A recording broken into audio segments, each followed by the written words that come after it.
since you were a kid. I could blow my knee out, both knees, and still kick your ass. We're trying to find the Robbie Hummel statue. I wanted to kill you. All right, welcome back. Another episode of the Goodman and Hummel podcast. I'm Jeff Goodman here from a beautiful Fairfield Inn. The Ritz-Carlton. What city are you in?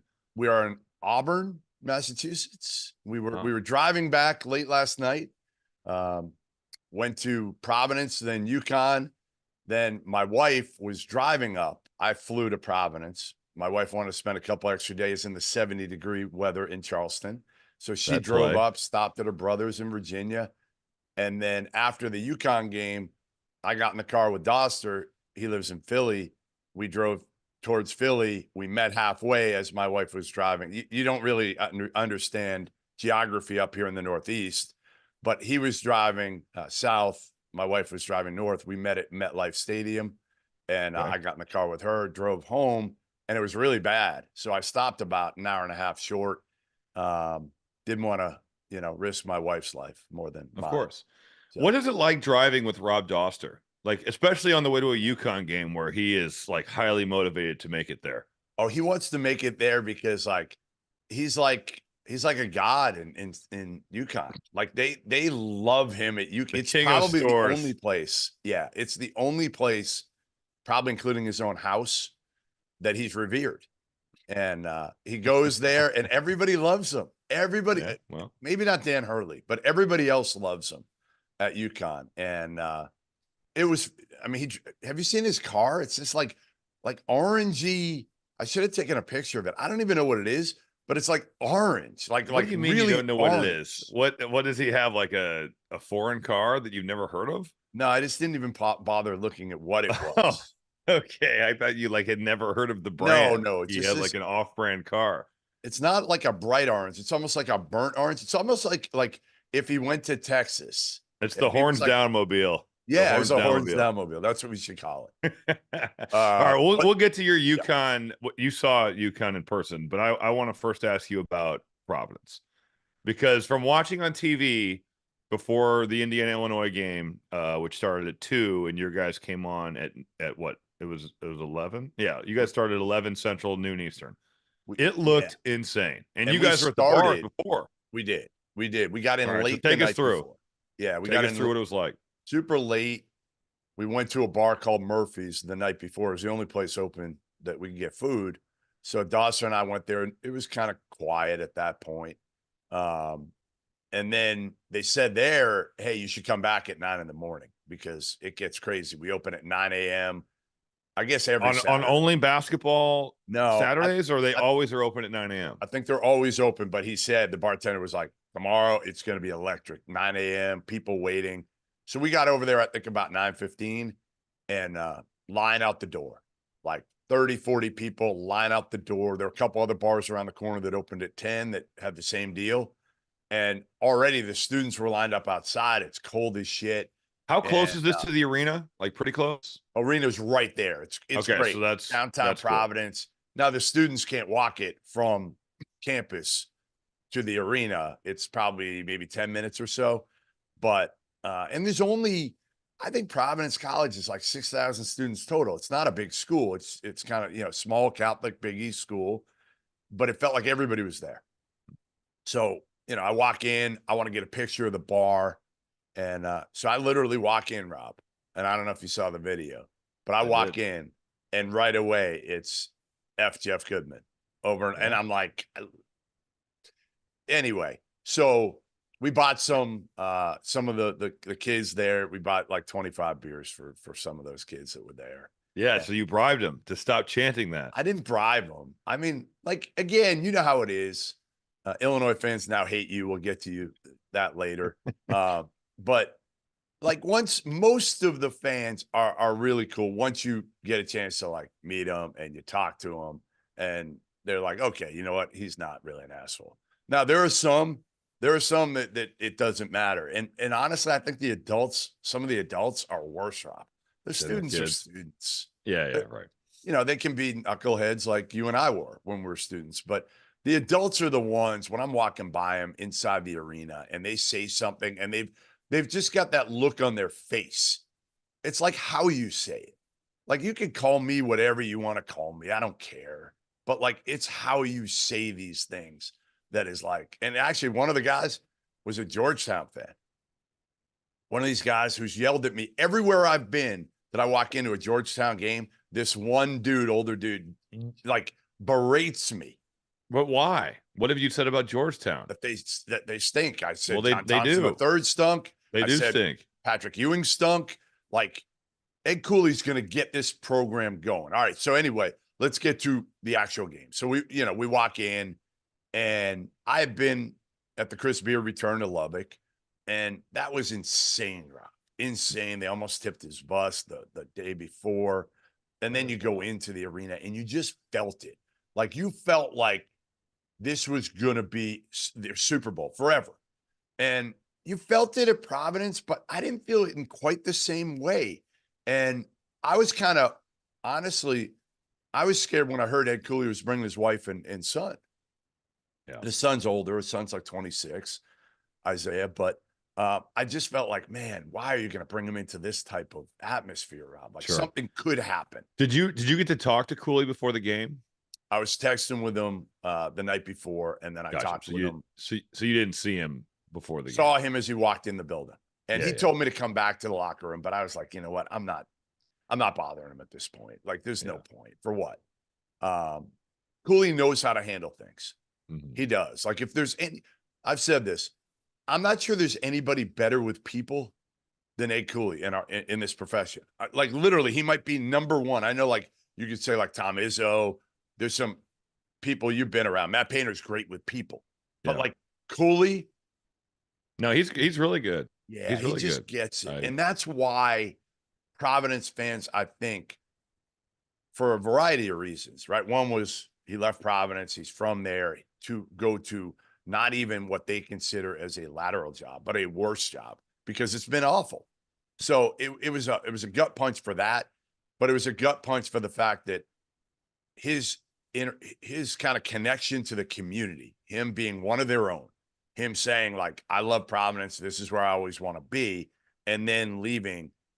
Like, it was different than, I'm trying to think of who, even like Beard. Like, Beard's out in the community, probably at Texas Tech, but he'd only been there for a couple of years. Well, he also had a super connection to Texas.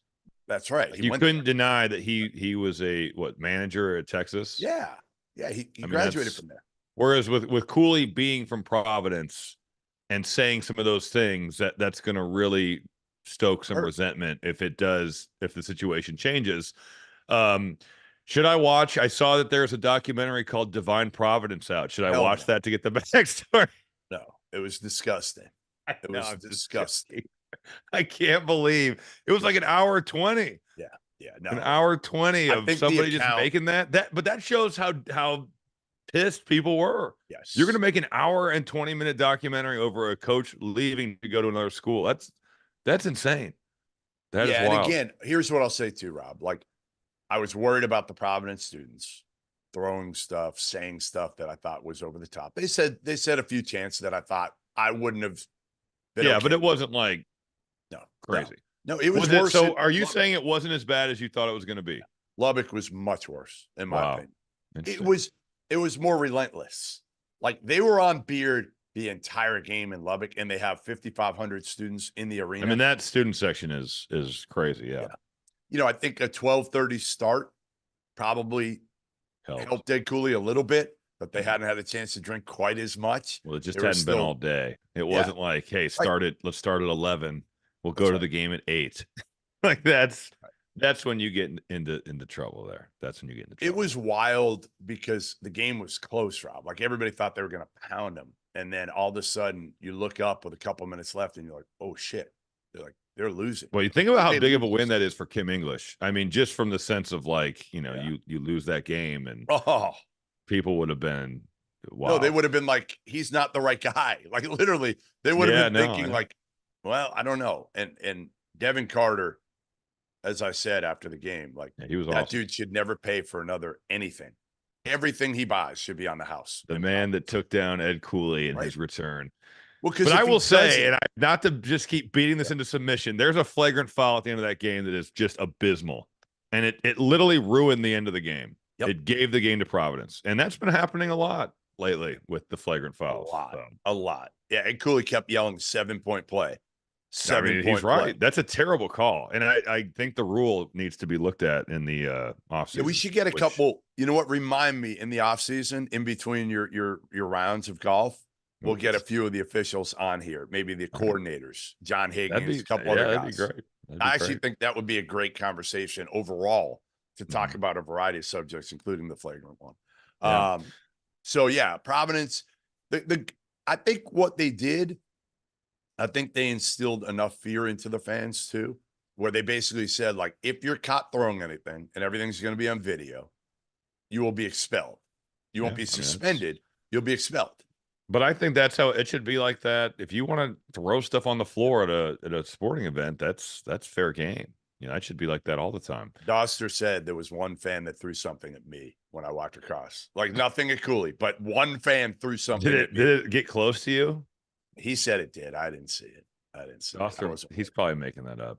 As you guys know by now, we've partnered with BetMGM this season. We'll be using BetMGM lines to make all of our picks, and we'll have special offers for the listeners and the viewers of the Field of 68 each and every week of the college basketball season. We have a special offer that will be available starting on Tuesday, January 9th and running through Monday, February 12th, the morning after Super Bowl 58. If you haven't signed up for BetMGM yet, in honor of the big game, you can use the bonus code FIELD158 and you'll get $158 in free bets on your first wager with BetMGM, regardless of whether or not you win that first bet. Here's how you make it work. Download the BetMGM app. Sign up using the bonus code FIELD158. Deposit at least $5 and place your first wager on any game. You'll receive $158 in bonus bets, regardless of the outcome of your bet. Just make sure that you use that bonus code FIELD158 when you sign up. And remember, BetMGM is now available under one wallet in select states. As a New Jersey resident, this is super convenient when I have to go cover games in New York or Philly, which happens quite a bit. When you cross state borders, you just log into your existing account and fire away. You don't have to create separate accounts in each state. It's easy, it's simple, it's clean. And most importantly, we have some fun stuff coming up for the heart of the college basketball season. Bet insurance tokens, college hoops odd boosts, and my favorite, a nice juicy parlay boost. So download the BetMGM app and sign up today. Field 158. All right, let's get to the UConn Huskies. You then road tripped with Rob up to Connecticut and saw them play with Donovan Clingan. What did you think? I saw where the score was out of hand early. Hey, they won by 43 against Sean Miller and Xavier. Like 43. And how much of that was Xavier being bad or UConn being good? Both. It was both. I mean, UConn looked phenomenal, but Xavier is not very good. You know, what Sean said after the game, and I was a little surprised about because again, Jordan Hawkins was at the game. They honored the 2004 national title team also, but Hawkins is playing the Celtics tonight for the Pelicans. So he was there. And you think about last year's team, right? They had Sanogo, they had Andre Jackson, and Hawkins. Well, that's two NBA players and maybe the best player right now in the G League. And they lost all three. And Sean Miller said, I think they're better offensively. Wow, that's crazy. Right? I mean, crazy. That's a hell of a statement. Yeah. I mean, again, you bring in Cam Spencer, who's really been good. And he's just an adult in every way, right? Like he can shoot it, elite shooter, which I reminded you of. You didn't know that. I didn't think he shot it. I thought he was a little more up and down last year, but his percentage does say that he's an elite shooter. He's an elite shooter, and he can move the ball, Rob. Like he knows how to play. He really knows how to play. And with Clingan on the court, you watch it, and it's something they just haven't had most of the year because Clingan's been hurt. And it's kind of that security blanket of like, okay, I can just throw it up to him, and they can lob it to him. And again, we can get into the UConn versus Purdue matchup, whatever. We'll probably do it all year because again, they're clearly 1A and 1B right now. But Caravan, Cam Spencer, and Castle and Newton, they can all pass it, Rob. Like they can. No, they're really good. They're really, really good. There's no doubting that. And they look like men. That's I guess if there's one difference of UConn and Purdue, it's like when you line them up, UConn looked Yeah, like other please than don't Zach say Edey. this. That is so dumb. I'm just That's telling you. not. So you're saying, okay. Are you saying in the backcourt? Because Purdue has one of the biggest front courts in the country. I'm saying you've got a Lawyer, 7'4" center, yeah. and you've got Lawyer three and dudes Braden that are all Smith. 6'9", 6'10". Lawyer, Braden Smith, and even Okay, Lance so you're Jones. saying they're backcourt because what? Tristan Newton is 6'6". No. Kristen Newton's not that big. He's probably 6'4". Yeah. He's not huge. How tall is Cam Spencer? Probably 6'3", probably my height, 6'3". But he's built. He's built. That's the difference with Lawyer. This is a false narrative that it's you are really spreading not. here. I don't think it is. Castle's a man. Now, if you put Castle next to Lance Jones and you said which one is a senior and which one's a freshman, you would say Castle's a senior.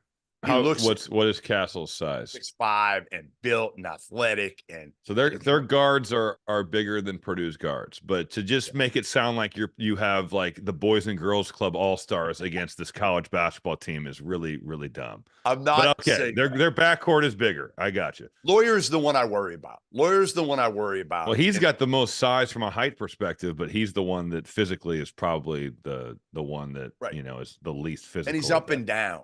He is. Like, you're more reliant on him, and he's more like Castle. It doesn't matter. Like, but he's also done it and been combustible against some of the best teams in the country. Totally. I mean, he's given Arizona 27. He's put 27 on Tennessee, who is one of the best defensive and most physical teams you will play. Correct? Yep. Tennessee. Totally. So I agree with you. He's too up and down, but his highs have been against really good people, and he's been pretty good in some of those games. What I'll say is, again, this was the first time I looked on the court and I was like, okay, Clingan looks like the Clingan. He looks healthy. Yeah. And like it changes them. It totally changes them because, again, from an offensive standpoint, it's not like you're going to throw the ball down to him a ton. But the lob threat, I mean, that changes the way you have to guard stuff in pick and roll, and it does. Especially with smart ball players who can get to the basket and know how to throw a low post entry pass. So, like, even though Clingan's doesn't have the best low post moves, you can get him the ball where all he's got to do is turn and shoot. Well, if you have good guards that can get into the paint and you can dump it off to him, he's going to finish. He's huge and he's athletic. Yeah. So that's. I just can't believe I'm saying that, like, this UConn team, with losing all they lost last year, is still the co-favorite. No, I mean they run great stuff and they've got good players, and they're really well coached, really well coached. And again, you recruited a team that fits together. I think the same can be said about Purdue. I think they fit together, right? They've got enough shooters.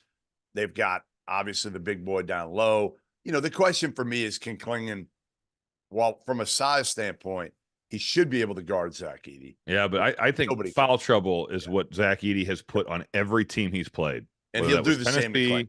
Or Marquette or Alabama or Arizona. I mean, all those dudes get 4 fouls or foul out. Yeah, and Clingan's still not in tip-top form. Like, he's lost some weight. He looks good. I don't know what he played, if he played 20 minutes or so. I would still keep him to like a minutes restriction this year. I would keep it to like no more than 25 for the rest of the season. Totally, 100%. The foot injury, you just don't know. You don't want to especially with big guys that have a bunch of, you're talking about how many more games anyway, Rob? How many more games do we have left in the regular season? I mean, like 10. Right. So for 10 games, keep him to 25, make sure he's healthy. And then back to like Big East tournament, I would honestly, because it's not going to matter at that point. Well, it doesn't. Yeah, it's irrelevant. Right. Other than you get a ring if you win, or you hang a banner if you. And maybe they don't even do that there. Who's going to care at the end of the day? I know. You want the other ring. You want to be able to say, you're the first team to go back to back since. Which, hey, the funny part of this, I think Doster asked them earlier in the year before the season started. He asked Danny Hurley, something about going back to back. And he forgot. He was like, yeah, Florida's the only team that's done it in the last, 30 years. He forgot his brother did it back in 91, 92. Oh, Duke did it. Yeah, it was pretty good. Oh. But Dan Hurley is a national treasure, too. I will say that. Like, I don't know. Man, he coaches with his emotions so on his sleeves, just like his brother does, which I enjoy watching. I do I'm too. sure it's probably not enjoyable to officiate it. Correct. but He is was fun better to watch. yesterday, but they won by 43. Yeah, I mean, what would you have to complain about? He still complained. Yeah, he'll find something. But no, they're good. They're good, produce good. I'm ready. Like, and I think most people now are ready to say, like, they are clearly 1A, 1B, and then there's a drop to whoever you want to put at 3 at this point. I don't know who it is. I don't think there's a clear-cut answer to that. Right. But there's a clear-cut answer to the fact that there's a disparity after 1 and 2. Yeah, no, I agree. Let's talk some Illinois. Yeah, Fighting I can't Illini. wait. I love the fact that there's a fan base that absolutely, like, in your playing days, people hated you. But like, I feel like, but that's normal. Like, it's very normal to be no other opposing fan base is going to like an opposing player. Like, that's not. But I you felt go like into with any you, arena, you get booed. You know that's with normal. you. It might be different because you have the knee injuries. So I felt like Man, they were chanting ACL at arenas. You think it was different? Every they arena? didn't give a shit. Like every A arena? lot of them, yeah. No, it was. I mean, the Big Ten is, and that's what makes these venues good. If they were like welcoming me back, it's not exactly a hostile environment. You know, like I wouldn't have wanted them to. I liked going in there. Yeah, everyone goes into those places and likes those types of atmospheres. Yeah. They're fun to play in. They're fun to win at. You know, what was your record against Illinois when you played for Purdue? So let's see. My freshman year, we swept them. No, sorry, we went 2-1. We lost them in the Big Ten tournament. Then lost back-to-back games in the regular season my sophomore year. Beat them in the Big Ten tournament semifinal and never lost to them again. So that would have put you at what? So let's see. My junior year. So I mean, you played 8 years. So how many? 2-1. Shut up. 2-1. Then we would have been, let's see, 2-3, 3-3, and then I think it was 8 straight to finish. Right. I don't know. Regardless, we won the last 8 games. Is what it was. So you owned Illinois, and now Illinois fans own you. They do. Yeah. I just, there was a flagrant foul, shocker, that was called. Ty Berry, he hits Terrence Shannon in the face. Shannon goes up, tried to dunk it from outside the lane. Yeah, it was crazy. Unbelievable athletic play. Terrence Shannon is as athletic as anybody in college basketball this season. And the strike to the face, you could say, kind of knocks him off balance. And then he tries to dunk this thing. So he puts it into the side of the rim and goes to the floor hard. It's a hard foul. Hit his head or his face or something. Hit his face on the floor. To me, though, I just think when you make a basketball play, it should not be an auto flagrant if there is a strike to the face. And I wish I'd said this on the broadcast, and I went back and listened because I thought, well, maybe I said some stupid stuff. And I really don't feel like I did after rewatching the play. I said I don't like the rule. I understand why the rule is what it is. I get why the officials call it the way it is. Because I know that they are trying to grade well and move up and do better games and ref NCAA tournament games. And I totally understand that and respect that. But, when you make a play on the basketball, and I think that there's 2 words that are used with the rule. Is it unnecessary? And is it not egregious? This is great. I'm forgetting the word. Is it that blatant? Is it like is it intentional? Is it excessive is what I wanted to say. Is it excessive? Is it unnecessary? And if it's those 2 things or one of those 2 things, I am good with it being upgraded to a flagrant. But if Ty Berry is trying to block his shot, which he was, yeah, he was definitely. Now, is he limited athletically and limited in the length department to where he whiffs and hits him? But like I saw a play at Michigan State where Xavier Booker fouled, I think it was Nick Kern, and swiped to block the ball and hit him in the head, knocked his headband off, flagrant 1. I see and I'm like, dude, he's trying to block his shot. Right. And I get that the NCAA is trying to take out head injuries from the game, but this is also a contact sport, and we're also not playing in bubble wrap. If you're going to the basket aggressively, that's one of the risks that you run. And I'm not saying that we need like 80s Pistons justice. Like if Terrence Shannon goes to the rim, I'm not saying that somebody should just undercut him, take him out, and put him into the stanchion. Yeah, like and look, if it is so egregious, and there's a difference between Ty Berry trying to block his shot and Ty Berry winding up and just smoking him in the head. Yeah, like those two plays are very different. Yep. Does he hit him in the head? Yes, but I just think the flagrant rule sucks. So you're saying there's got to be some room for interpretation here. And that's probably the issue where they're trying to take that out. They are. But I think we've gotten to the point where it is so like, oh, hit him in the head, flagrant one. Yeah. I don't agree with that. I don't And either. again, I don't think that it should be like, we shouldn't have it revert to the 90s NBA where you go to the rim and you're going to pay for that. But I just think that it's gotten so far to the other side. And the Providence example is perfect. Yep. That ruined the end of the game. Sure And did. honestly, I thought that the Shannon flagrant could have ruined the Northwestern Illinois game. Is it a common foul? Absolutely. He fouls him. Is it a flagrant one? I don't think it should be. But by the letter of the law right now, it is. And I just think the rule needs to be I looked wonder at. what the refs, I wonder what the officials, and I haven't talked to them a ton about that yet. But again, I can't wait. We'll do that. We'll get, Ted Valentine. We'll get a couple other people on here after the season to kind of run through some of the issues within officiating. And that's one. And the other we got to talk about, and I've been on for years. I just talked to somebody this morning about it, is, you got these refs crisscrossing the country right now when they could be driving. There is nothing in sports better than the heart of the college basketball season, which is why I need to tell you guys about our partners over at Rhythm. If you're into sports betting, you need Rhythm, the place for data-backed props and picks. For those that are unfamiliar, Rhythm, spelled RITHMM, is the go-to mobile app for player props and game picks. Backed by AI predictive models, Rhythm helps you make smarter and faster betting decisions across all sports, but particularly college hoops, where there are as many as 150 games a day during conference play, many of which have softer lines at BetMGM than you'll find in the NFL or the NBA. With Rhythm, you get data-backed picks for every Division I game every day. Users get free picks daily with the ability to upgrade to unlimited access. And for those of you already using modeling, you can build custom sports betting models within the Rhythm app itself. I am a Rhythm user, and I found that I've been a better when I focus on lines where my gut and Rhythm's modeling are aligned. When I think UConn can cover on the road against Butler and Rhythm backs that up, we fire.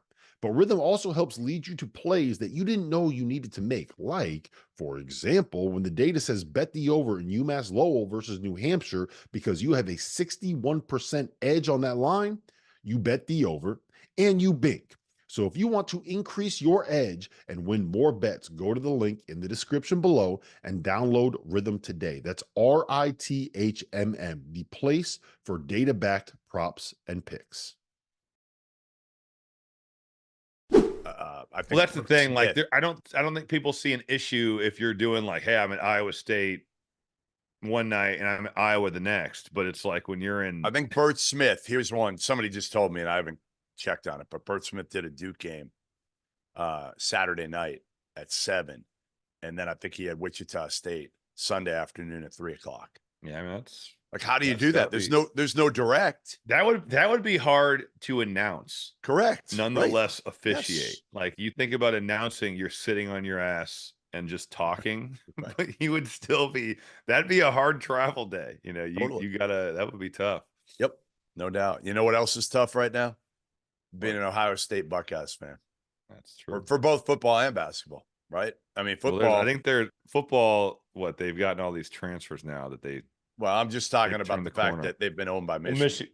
In Michigan, yeah. Yes. So. I mean, watching Michigan win the national title, that's about as bad as it gets if you're an Ohio State fan, period. And listen, I've been, and I think you have too, on the pro Chris Holtmann wagon here for years because of what he did at Butler first, taking over a tough situation when Brandon Miller stepped away due to mental health issues.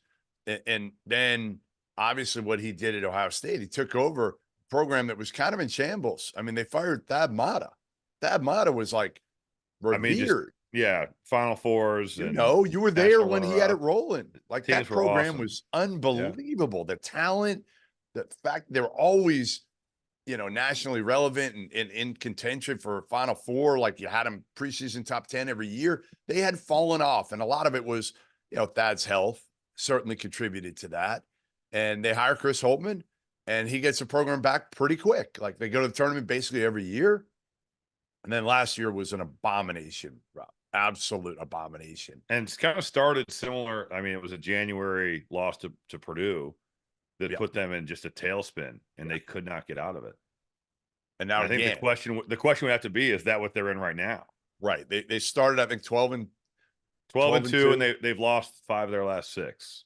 And some bad ones. And the last 2 have not, like the Indiana loss. I thought that they did some great things. Yeah. The rebounding, they just couldn't make a shot at Assembly Hall. And that's kind of been one of their issues, is that their offense has left the building. Indiana, they scored 65. Wisconsin at home, they scored 60. Michigan away, they scored 65. Nebraska away, they scored 69. And Northwestern, they scored 58. Like their shooting has gone kind of MIA, but their defense has, again, not been good. Yeah, I talked to Holtmann a couple of weeks ago, and he felt like the big difference this year from last year was Bruce Thornton. He felt like, okay, I got a leader. I got a guy who's an everyday guy who's my point guard. Well, also part of the problem last year was like Bryce Sensabaugh was their best player, and he was maybe the worst defensive player in the league. He was terrible defensively. He was awful, but offensively, I mean, just the talent. I mean, he's still a first-round pick, and you're saying he might be the worst defensive player in the Big Ten Conference. But can they get it back, Rob? Like, here's the one thing I'll say in the Big Ten is like, it's not the gauntlet that it was. No, if you can get going, you can get it back quick. Like I think Maryland now, like I'm kind of curious to see, can Maryland string a few together? Because I think they're up to 53rd in KenPom. They could. I mean, it's crazy because they were so bad early in the year. And again, the Big Ten isn't a gauntlet, like you said. So I think a team that you wouldn't expect is going to go through, kind of like Arkansas did last year in the SEC. Now Arkansas is not going to do it this year, but last year they were 1-5 and they rolled through. I think they won like 6 or 7, beat some really good teams, and got locked into the NCAA tournament in the span of 3 weeks. I don't know if you can do that in the Big Ten without beating Purdue. You got to, I guess you got to beat. The good news for them is that they've got Illinois at home, Wisconsin away, Purdue at home, and also Michigan State. So you've got some quad one opportunities, but they've been so bad on the road that like you're going to have to play better away from Columbus, like I don't know. They have an interesting team. I think Roddy Gale went through a stretch where he was like, I mean, just so bad compared to and then bad. He was great early. No, right. I know. I just am saying, like, he went through that 4-game kind of stretch where he couldn't make a shot. He was really struggling. Battle was a non-factor at Northwestern. I don't know. It's interesting. They've played the kind of, with Zed Key coming off the bench and Akpara starting, but they're going to have to right the ship. And it seems like the tide of Ohio State basketball fans has gotten very negative. They want him gone. They want Holtmann gone. A big segment wants Chris Holtmann gone. And listen, if it goes in the direction it did last year, and again, I have all the respect in the world for Chris Holtmann, but you can't have 2 years like this. No, I think they need to make the NCAA tournament. I mean, I just think that with his roster this year, of what it is and the way last year went, and they had good recruiting classes back to back here. Like Scotty Middleton hasn't done anything this year. Yeah. Like they've had some pretty good recruits that, and again, listen, some of these guys just aren't ready as freshmen. So, right. Well, I think COVID has hurt some freshmen too. Yes. I think the fact that there's more older 5th-year guys hanging around who as a freshman really have we seen outside of the elite guys come in and be super effective? Right. I think in the Big Ten, like John Blackwell has been really good. Owen Freeman at Iowa has been really good. Yeah. Mackenzie Mbako has played better. He's looked good. He has looked good. He has. He's talented. Do you think? Okay, here's my question for you: is Mackenzie Mbako a eventually? It may not be this year, but it could be in 2 years. Is he a first-round pick? I think he could be. I think that offensively he's shown enough. Now I don't know. Do you think he'll leave this year? Possibly. I mean, it depends on defensively. He still has a ways to go on the defensive end of the floor.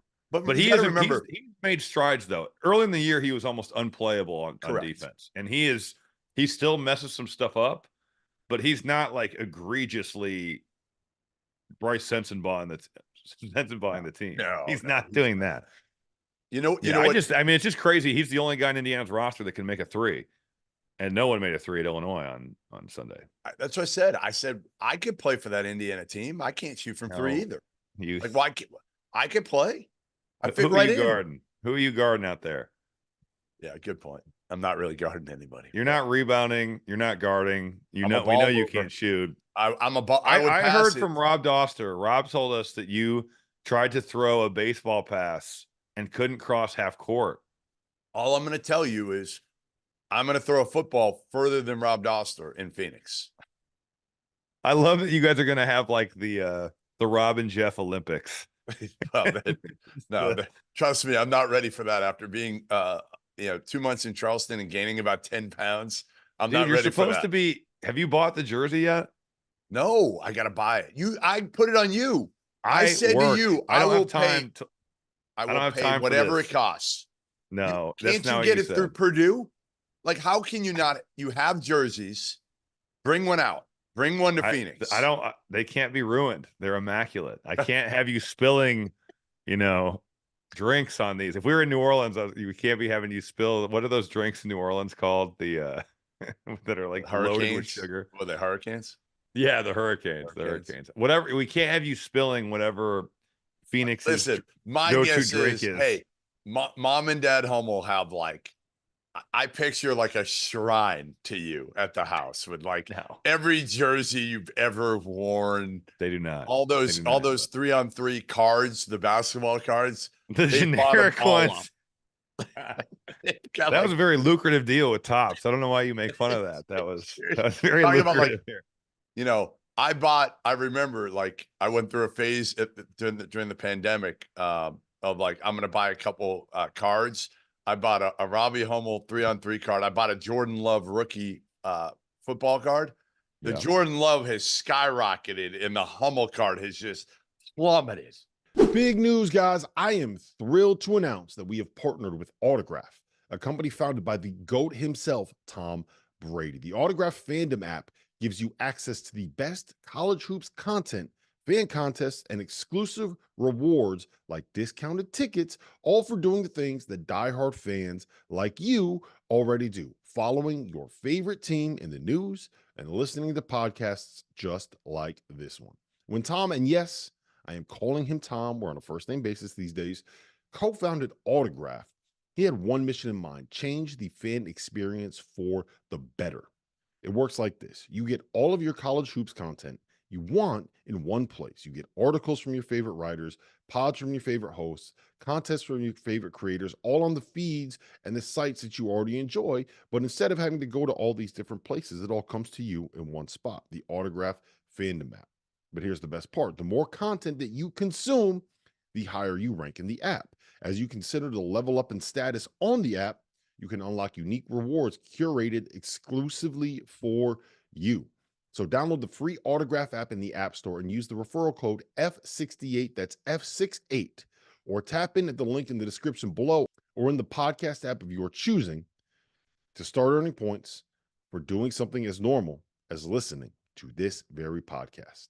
It really is that simple. Well, it doesn't help when you don't make the Olympics. It also doesn't help when you're a washed player. Like Jordan Love is on the unfortunate trajectory of up as a Bears fan, and I am not on that trajectory. Maybe if they had like, announcer cards and they didn't call you a player, maybe they deemed you a broadcaster. Hey, you need to get on the bicep curl workout, because you wearing this jersey with no undershirt is coming, and that day is not that far away. Well, when I get home, I think I'm going to hit the gym. I think I'm going to never hit the gym in the last 30 years, dude. I think I'm going to hit it. I think I got about, what do I have? About a month before March starts. You've got to start like literally, it needs to be at least 100 curls a day. Otherwise, month of February, it's my month. You're going to be looking bad. You know how some people grow mustaches for no shave November? Yeah, I'm just going to do. I look forward to you being in the media session, rocking my jersey with no sleeves and being like, Coach, I have a question. That would be terrible for you. Imagine I won't Danny make you do it to Hurley. the media session. I won't make you do that, but you've got to wear it out in public. I would do it. I would wear it actually if the coach were somebody that I knew could appreciate it and knew the backstory and would. If like lost Dan it, Hurley's there, like Painter. If Painter's there, I'll do it. I'll wear it. I promise you. If Painter's there, I will put on the Hummel But jersey. the problem would be you wouldn't look like an objective member of the media if you're wearing a Purdue jersey at the NCAA press conference. You know what? I'm willing to look the part of a Purdue homer just to see Painter's reaction when I walk in and I'm like, hey, coach. The funniest thing about this, though, is that you can't wear a T-shirt under. I just love that. I think that is so hilarious to me. So wrong to do. Absolutely wrong to do. All right, listen, I got to get home. I got to finish the drive. I'm about an hour and a half out. I got to get home, unpack. I don't know why the hell I came back, by the way. Why aren't I still in Charleston? It's still beautiful in Charleston. Next year, I'm. Oh, yeah, you have a plan, right? You've got a new plan. Yeah, here's a plan. All right, you ready? Yeah. The new plan is to sell the house and do in Boston. Do 3 months in Charleston, do 3 months in Florida, and do 6 months in downtown Boston and figure out, because again, we don't have our daughter probably isn't going to come back for the summer. She's probably going to do an internship somewhere. So we don't have a dog anymore. So we can just go. We can just go. And why see any crappy weather? We're not skiers. And it was good to be able to walk every day. Well, listen, we walked every day. Every day I walked to get iced coffee. Just now, I had to drive across the street through the snow to Dunkin' Donuts to get this. And you know what it is? You're living. You know what it is too? Dunkin' Donuts isn't nearly as good as some of those iced coffee spots. And I never thought I'd say that. I bet it's not the same price either. Dunkin' Donuts is not that much money. It's cheap. I know. I'm saying the coffee shops in Charleston. Yeah, they're a lot little more bit more than Dunkin' Donuts. They're like double, I think. They're probably double. That was my point. I know. I gotta cut back on the Dunkin' Donuts. What do you got this week? You got a grinder of a week, or is it an easy week? My schedule is loosens here. I'm at Michigan State tomorrow. They play Michigan. I'm at Purdue on Wednesday.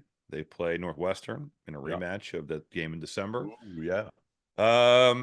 I'm in Illinois on Sunday. I'm sure they'll be thrilled that I'm back. I can't wait. How were they? What was the reception like when you walked? No, I mean, people were fine. I think it's more of a Twitter thing. Honestly, I still like Illinois' team, which is funny. They should hate you, if anybody. I think that they're tweet out. Hey, I was legitimately going to tweet this out before your Illinois game. I was going to say, the first 25 fans that go up and get video of you heckling Robbie Hummel, I will. I'll put every one of them on they should hate Twitter. you. You said you didn't even think they're an NCAA tournament team. I never said that. I said without Shannon, they would have played like a 10 seed. I think they're a 10 you seed were type saying team. They were on the verge of not making the NCAA tournament. I'm saying now, if they had what's evaluated their best win is FAU, and that's not maybe aged as well as they. That's what I'm saying. Is like they're a good team, but they're not a team that really deserves to be looked at in the top 10. Yeah, their offense has gotten way more stagnant too, and because you don't have a ball mover. You don't trying have to reintegrate Shannon has been maybe a little more challenging. And think about for him too, like the weight of everything has to be very challenging to play with. But did you think he would be better at home, Rob? Did you think because again, they're cheering him or no? No, and the road is going to be brutal for him. Like there's no doubt about that. I still think even with the cheers, you still have the magnitude of everything hanging over your head of the unknown. And I think that has to be, that's what made, to me, it's so crazy that he was playing as well as he was. If you know you're being investigated and you're still, he was like the second best player in college basketball. He was at least, Shannon.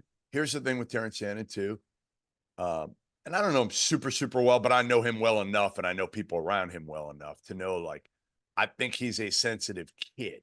I think he's a kid that, some people aren't going to be affected. They're going to go out there with what is going on with him and around him. They're going to go out there and be affected a little bit less because it would be really hard to not be affected by just the fact that you don't know what your future holds and it's totally out of your hands. Right. And then the other thing, Rob, listen, the other thing is, he was shooting like he had never shot before in his life. I mean, the most consistent, and that's rhythm, and that's been totally disrupted, and confidence for sure. Right. But the surprising thing to me about Shannon is that his defense has really not been nearly as good. Really? No, I don't think. I mean, Brad Underwood really took him out and left him out for a long period of that Indiana game, and went, especially in the first half. Second half, I think he played more. Who was he guarding? I don't even remember. I don't remember. Were they switching in? Yeah, I mean, I'm sure they were. I don't know who he was matched up with, but it wasn't like you saw before, where you're like, man, this dude is a dog on the ball. Right, like he should be able to lock down. And that should be Galloway just or but Johnson. To me, that's like a focus thing. You know, are you probably? You know, so that's interesting. But So do I've you got an think Illinois now? game. You've seen Illinois a bunch now. Yeah. Do you now think what I think, which is, all right, like, maybe they win a game or two in the tournament, but they're a fringe top 25 team now at this point. I'm not kind of like ready everybody to say else. that. I still think that they can get this thing back rolling. Okay. I do. I think that I like their talent. It feels like their chemistry is good, even though they haven't played as well the last couple games. They've missed a ton of layups. The layups have been, I mean, they've missed so many shots at the rim. But how was your boy Hawkins in the Indiana game? They put him in a tough spot. Like, they have him guard these bigs one-on-one. And I think the philosophy is, well, if we're one-on-one at the rim, they're not getting open threes. Right. But they just hang him out to dry. Now, they did start bringing some digs, and they did even trap, because he was getting eaten alive by Malik Renew. Malik Renew is good. Like, he can score. Listen, I will say this, and I'll stand by this. Again, my comment, UConn fans are yelling at yesterday to me, Indiana's more talented, this, that, and the other, because my tweet from earlier in the season was that I didn't think Indiana was far off talent-wise that night when they played him. Now, Castle didn't play. He didn't play. He's their best NBA player by far. So, like, other than that. But it's just to look at UConn season versus Indiana season. That is a funny. Danny Hurley's a great coach. He's a great coach. And right now, Mike Woodson hasn't put together a team that's constructed well, and he hasn't done a good job with this group. But Mackenzie Mbaka, you said it. You think he's a first-round pick. I think Khalil Ware goes in the first round this year.